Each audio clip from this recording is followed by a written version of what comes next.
Hello students, तो चलिए आज हम लोग शुरू करते हैं क्लास 10 के एक्सरसाइज 4.3 का क्वेश्चन नंबर 4, जो कि है is the following situation possible, if so determine the present ages. इस क्वेश्चन में हम लोगों को क्या बोला गया है कि नीचे जो हम लोगों को सिचुएशन दिया गया है क्या वो पॉसिबल है, और अगर वो पॉसिबल है तो हम लोगों को जो प्रेजेंट एज होगा वो निकाल करके बताना है। अब हमारा क्वेश्चन क्या है, तो the sum of the ages of two friends is 20 years. इसमें क्या बोल रहा है कि दो दोस्त हैं जिनके जब एजेस को ऐड करेंगे तो वो 20 ईयर्स आएगा। 4 years ago product of their edges in years was 48। अब इसमें क्या बोल रहा है, 4 साल पहले क्या था कि जब उन दोनों जो दोनों दोस्त हैं उनके एज को जब हम लोग मल्टीप्लाई करते थे तो हमारा आंसर कितना आता था 48। तो अब हम लोग चेक करते हैं। अब पहले तो हम लोग उससे क्या पूछ लिया गया कि सिचुएशन पॉसिबल है कि नहीं है, तो इसके लिए हम लोग क्या करेंगे, सबसे पहले तो इक्वेशन बनाएंगे। इक्वेशन का जो डिस्क्रिमिनेंट है अगर वो 0 के बराबर आया या 0 से बड़ा आया तब ये सिचुएशन पॉसिबल होगा, और अगर छोटा आ गया या नेगेटिव आ गया तो ये पॉसिबल नहीं होगा।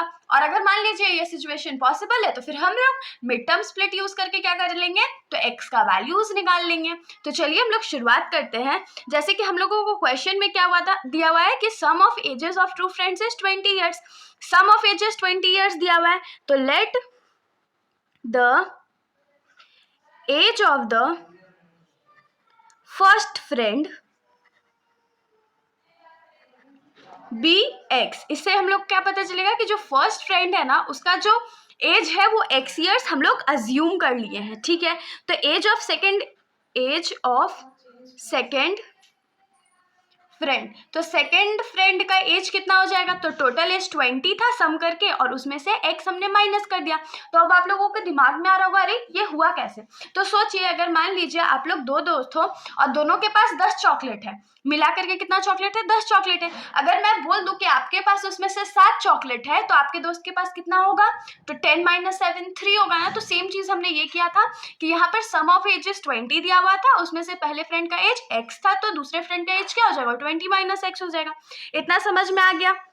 अब हम लोग को क्या सिचुएशन दिया है, 4 years ago ना, तो हम लोग यहाँ लिख लेते हैं 4 years ago। 4 years ago क्या होगा, तो एज ऑफ फर्स्ट फ्रेंड जो है उसका एज 4 साल पहले क्या होगा, अभी का एज x है तो 4 साल पहले क्या हो जाएगा, -4 हो जाएगा ना। फिर एज ऑफ सेकेंड फ्रेंड का एज कितना होगा भाई, तो अभी का एज है उसका 20 - x, और उसमें 4 साल पहले का एज पता करना था तो 4 हमने माइनस कर दिया, तो 20 - 4 16 हो गया, और ये -x बच गया। तो ये हमारे सेकेंड फ्रेंड का एज है। अब क्वेश्चन के अकॉर्डिंग हम लोगों को क्या दिया हुआ है कि 4 साल पहले का एज को जब हम लोग प्रोडक्ट करेंगे तो 48 के बराबर आ जाएगा। तो चलिए प्रोडक्ट कर लेते हैं इसको। तो पहला फ्रेंड का एज कितना है, x - 4, दूसरे फ्रेंड का एज कितना है 16 - x, और इसका प्रोडक्ट कितने के बराबर है, तो 48 के बराबर है। तो अब x के साथ इस होल ब्रैकेट को मल्टीप्लाई करेंगे, फिर -4 के साथ इस होल ब्रैकेट को मल्टीप्लाई करेंगे, तो यहाँ से क्या हो जाएगा, x × 16 - x and -4 × 16 - x is equals to 48। x × 16 क्या हो जाएगा, 16x माइनस x × x क्या हो जाएगा, x² माइनस 16 4 से कितना होता है, 64 होता है, minus minus plus 4 × x, 4x is equals to 48। Arrange कर लेते हैं थोड़ा सा, तो ये क्या हो जाएगा, -x²। अब देखिए 16x और 4x दोनों एडिशन में है तो 16 + 4 कितना होता है, 20 होता है, तो ये +20x हो गया, -64, और ये जो 48 है इस साइड आके माइनस हो जाएगा, तो -48 is equals to 0। -x² plus 20x minus minus plus, लेकिन साइन माइनस का। अब 64 में हम लोग 48 ऐड कर देंगे, तो 64 + 48, 4 और 8 कितना होता है, 12 होता है, बाकी हाथ में रहा 1, 6 और 4 10 और 1 11, तो यह आ जाएगा 112 इज इक्वल्स टू 0। अब देखिए x² के साथ माइनस अच्छा नहीं लग रहा है ना, तो हम लोग इसको थोड़ा सा दोनों साइड माइनस से मल्टीप्लाई कर देते हैं, तो जो प्लस वाला टर्म है वो माइनस में हो जाएगा, जो माइनस वाला टर्म है वो प्लस में हो जाएगा। तो ये -x² था तो ये क्या हो गया, x², ये +20x है तो ये -20x हो गया, ये -112 है तो ये +112 हो जाएगा, इज इक्वल्स टू 0। अब सबसे पहले क्या बोला गया था, हम लोग से पूछा गया था कि क्या ये सिचुएशन पॉसिबल है, तो पॉसिबल है प्रूफ करने के लिए हम लोगों को क्या करना पड़ेगा, तो सबसे पहले डिस्क्रिमिनेंट फाइंड करके देखना पड़ेगा कि डिस्क्रिमिनेंट का जो वैल्यू है वो 0 के बराबर है, 0 से बड़ा है या 0 से छोटा है। तो अब हम लोग लिखेंगे now discriminant is equal to b² minus 4ac। और यहाँ पर हम लोग लिख लेते हैं क्या क्या वैल्यू है हमारे पास। हियर a का वैल्यू क्या है, 1 है, b का वैल्यू क्या है, -20 है, और c का वैल्यू क्या है, तो 112 है। तो हम लोग पुट कर देते हैं वैल्यूज। तो b² मतलब -20 का होल स्क्वायर -4 इंटू a के जगह 1 और इंटू c के जगह 112।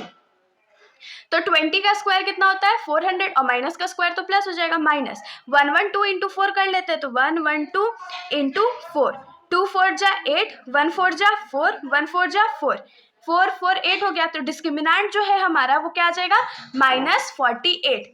तो ये तो बहुत बड़ा गड़बड़ हो गया, हम लोग का जो डिस्क्रिमिनेंट है वो क्या आ गया, -48। और हम लोग जानते हैं कि अगर डिस्क्रिमिनेंट जो है वो -48 आ जाए तो सिचुएशन पॉसिबल ही नहीं होगा, क्योंकि जब हम लोग रूट्स निकालेंगे इक्वेशन का तो वो तो एग्जिस्ट ही नहीं करेगा। मैंने इस एक्सरसाइज के इंट्रोडक्शन वीडियो में बनाया था ना, जहाँ पे नेचर ऑफ फ्रूट्स के बारे में हम लोग पढ़ा था। जिसने ये वीडियो नहीं देखी है आप लोग उसको कमेंट प्लेलिस्ट में जाकर के देख सकते हो। बाकी अब हम लोग इसको सेंटेंस में लिख लेते हैं। तो हम लोग लिखेंगे since discriminant is smaller than 0, discriminant जो है वो 0 से स्मॉलर है, therefore no real roots exist, मतलब कि कोई रूट तो एग्जिस्ट ही नहीं करने वाला है। So this situation is not possible. तो यहाँ से हम लोगों को क्या पता चल गया कि ये जो अबव सिचुएशन था, जो सिचुएशन था वो पॉसिबल ही नहीं है, तो हम लोग आगे सॉल्व ही नहीं करेंगे। तो यही हमारा आंसर था। इसके साथ हमारा ये जो सॉल्यूशन है यहीं पर खत्म हो जाता है। अगर आप लोगों को कोई भी डाउट हो तो आप लोग कमेंट सेक्शन में पूछ सकते हो, वरना अगर आप लोगों को वीडियो अच्छी लगी तो वीडियो को लाइक कर दीजिएगा और मेरे चैनल को बिना सब्सक्राइब किए कहीं मत जाइएगा। Thank you.